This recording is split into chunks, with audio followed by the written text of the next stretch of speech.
Saudara yang dikasihi oleh Tuhan, masa pandemi belum berakhir. Masa pandemi ini sudah berjalan kurang lebih 8-9 bulan. Tapi kita harus tetap kuat, punya pengharapan, dan punya iman. Yohanes 16 ayatnya, ayat yang ke-33 berkata, semuanya itu kukatakan kepada kamu, supaya kamu beroleh damai sejahtera di dalam aku. Berdamai dengan diri sendiri. Saudara-saudara, ada 4 siklus selama pandemi ini. Siklus pertama itu yaitu fase senang. Senang sejenak, 1 bulan, 1,5 bulan, masa manusia menikmati. Kumpul bareng di rumah, ada anak-anak, hemat transportasi, tidak macet. Tapi habis itu masuk fase yang kedua. Fase kedua orang bilang masa senep, bahasa Jawanya.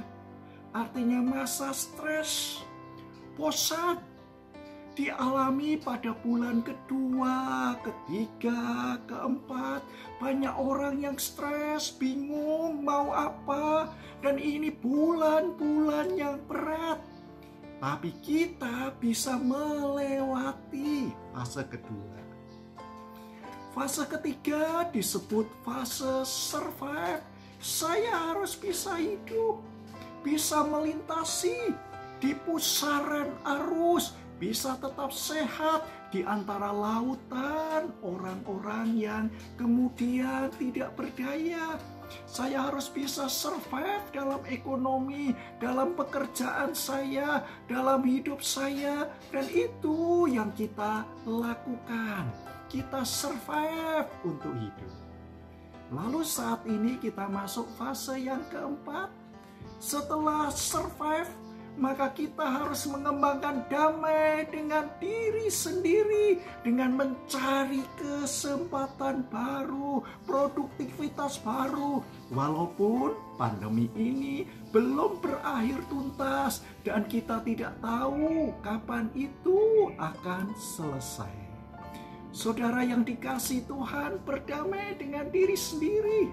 Lalu yang kedua, minta kedamaian kepada Tuhan. Minta kedamaian dari Sang Pencipta hidup. Saudara-saudara, Injil Yohanes tadi mengatakan, Yohanes 16 ayat 33 berkata, semuanya itu kukatakan kepada kamu, supaya kamu beroleh damai sejahtera di dalam aku. Siapa yang bilang? Sang Sabda. Siapa dia? Bukan orang yang sembarangan ngomong. Jadi ngomongnya bisa kita percaya. Siapa dia? Yesus sang terang yang menerangi hati kita.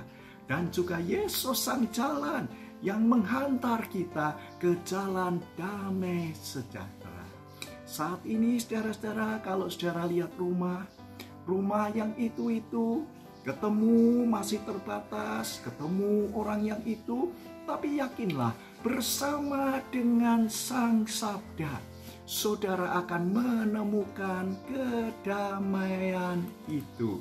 Jadi kembangkan situasi yang baru ini dengan sebuah cara yang baru. Mari kita berdamai dengan diri sendiri. Yang kedua, minta kedamaian Tuhan. Dan yang ketiga, mari kita hadirkan juga kedamaian itu untuk di lingkungan rumah kita, di lingkungan saudara-saudara kita. Kita bawa kedamaian itu. Tuhan memberkati kita. Amin.